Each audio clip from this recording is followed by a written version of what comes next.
Para muhibbin rahimakumullah, wabah penyakit yang melanda kita sampai saat ini belum diangkat oleh Allah Subhanahu wa taala. Dan itu dibuktikan dengan bertambahnya orang yang tertular virus corona setiap harinya. Dalam hal ini agama kita sudah memberikan petunjuk, memberikan kita arahan dalam menghadapi wabah penyakit seperti ini. Nah, petunjuk agama dalam menghadapi wabah penyakit seperti virus corona atau wabah lainnya, ada dua hal yang mesti dilakukan oleh kita.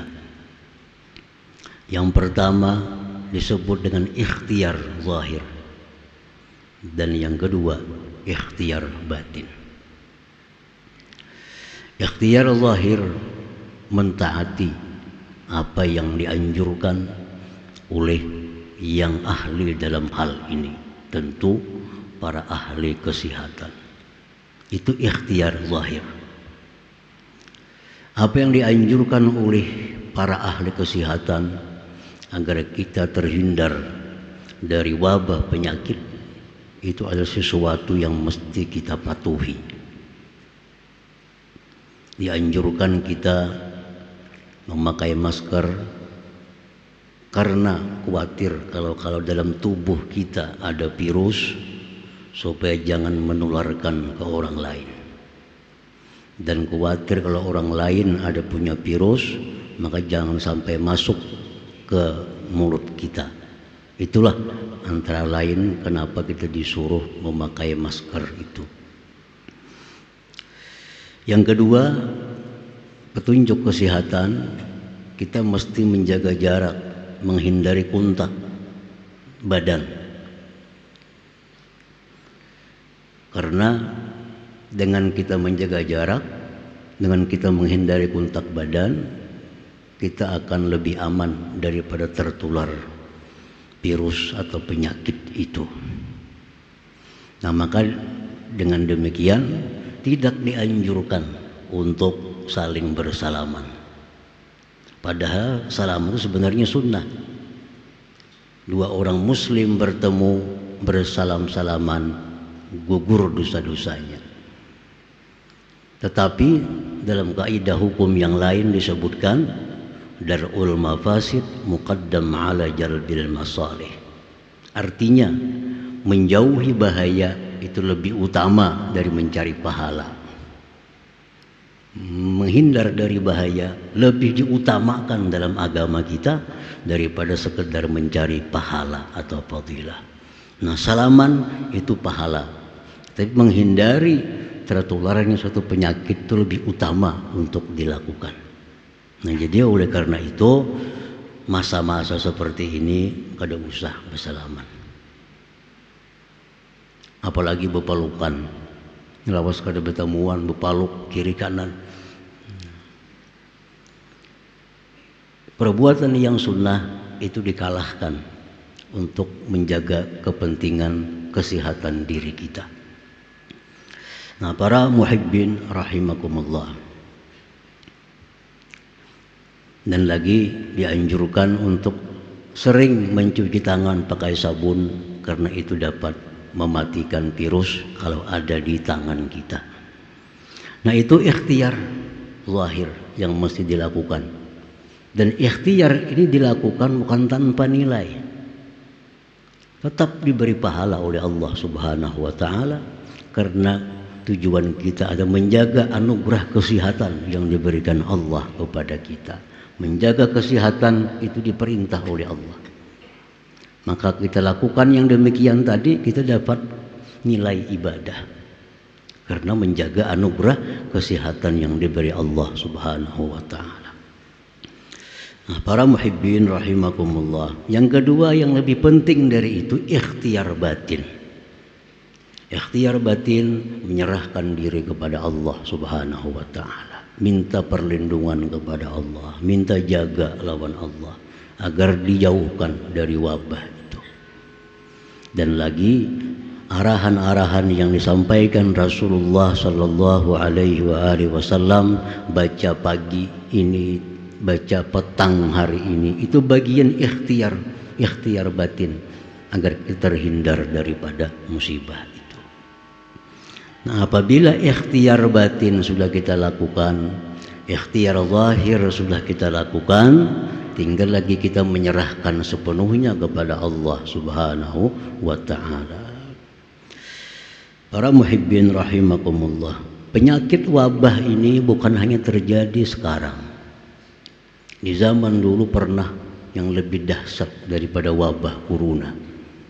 Di tahun 18 Hijriyah, waktu Sayyidina Umar ibn Khattab menjadi khalifah,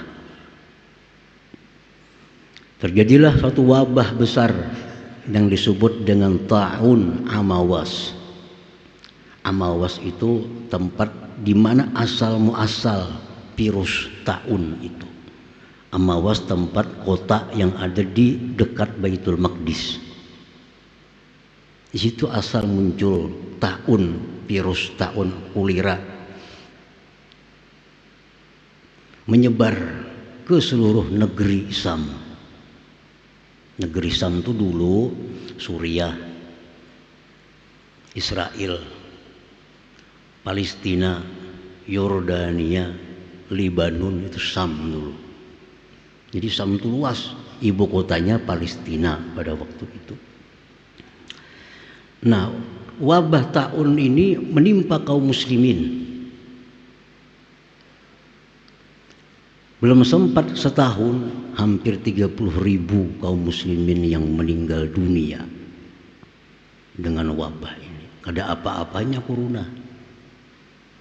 Kita sudah parak setahun, 6 bulan dah. Kalau sampai 10.000 yang wafat. Ini hanya sekitar negeri Sam. Hampir 30.000 kaum muslimin yang wafat karena wabah penyakit ta'un tadi. Dan kada tanggung-tanggung yang kena penyakit itu antara lain gubernur Sam yang bernama Abu Ubaidah ibnul Jarrah. Beliau kena dan wafat. Abu Ubaidah ibnul Jarrah ini termasuk 10 sahabat yang dijamin Rasulullah sallallahu alaihi wasallam masuk surga. Wafat karena tertular virus ta'un. Sahabat besar lainnya Muaz bin Jabal, termasuk orang yang dijamin surga juga karena beliau ikut perang Badar, perang Uhud, kena ta'un. Anak beliau Abdurrahman bin Muaz kena ta'un juga. Sepupu Nabi Fadl ibnul Abbas kena juga. Banyak sahabat-sahabat yang wafat karena ta'un itu. Nah, ini menunjukkan bahwa yang namanya virus itu, penyakit itu kada pilih orang. Orang banyak wirid selamat kada tentu. Bila orang takwa kepada Tuhan, kada bakal kena virus, kada tentu. Macam Abu Ubaidah itu kurang takwa, apalagi ahli surga. Ahli surga. Muaz bin Jabal ahli surga. Kurang takwa apa? Kurang amalan apa? Nah, jadi yang namanya ini penyakit virus kada tahu pejabat, banyak bupati ada, mungkin wali kota ada sudah nang matian karena virus. Ulama-ulama ada. Nah, kita disuruh oleh agama kita untuk ikhtiar. Perkara kana-kana itu urusan Allah. Serahkan kepada kita. Sudah melaksanakan tugas agama, ikhtiar zahir sudah, ikhtiar batin sudah, selanjutnya urusan Allah. Nah, orang-orang yang meninggal dunia karena virus, orang-orang yang beriman tentunya, itu syahid akhirah. Syahid akhir, bukan aib. Jadi orang kena virus wafat itu bukan aib, tapi justru dia syahid akhirat. Jangan dianggap jijik. Orang meninggal dunia karena virus, karena wabah, itu adalah syahid akhirat. Beruntung dia. Yang namanya wabah ini, ujar Nabi kita, rahmat bagi orang yang beriman, azab bagi orang-orang yang kafir.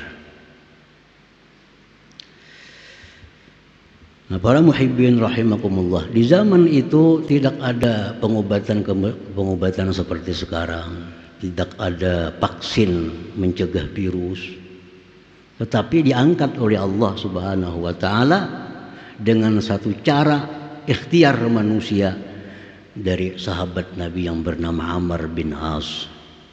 Amr bin As, sahabat Nabi, memberikan saran kepada khalifah agar melarang orang berkumpul.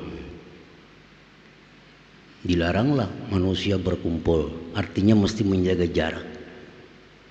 Karena hanya itu cara yang paling efektif untuk memutus virus itu. Maka disuruhlah orang diam di rumah, disuruhlah orang pergi ke gunung, jangan sampai ada perkumpulan. Akhirnya diangkat oleh Allah Subhanahu wa taala wabah taun itu. Ada mengatakan 9 bulan lamanya, dan tadi korbannya hampir 30.000 kaum muslimin dan muslimat. Nah, para muhibbin rahimakumullah, dengan berkah perkumpulan kita malam ini, berkah para aulia Allah Subhanahu wa taala, kita minta kepada Allah agar diangkat segeranya wabah penyakit yang ada pada kita dan pada negeri-negeri kaum muslimin lainnya. Amin ya rabbal alamin.